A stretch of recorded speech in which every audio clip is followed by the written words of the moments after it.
Hey guys, and welcome back to How Logical. In this tutorial, we're gonna look at how to lock your files in Google Drive. Now let's begin. Well, do note that I have already logged into my account. In case you have not, do log in. It is quite easy. You just have to sign in to your Google account. And right here, as you can see, this is the interface. Initially, what you guys will get is 15 GB for free. Now let's simply try to lock any file or folder in Google Drive. Let's just say I want to lock this PDF right here.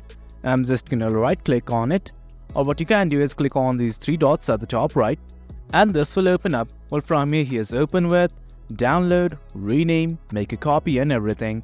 Let's simply scroll over to file information, and from here you can see something like lock. Click on the button right there. Then it's saying this will prevent anyone from editing or commenting.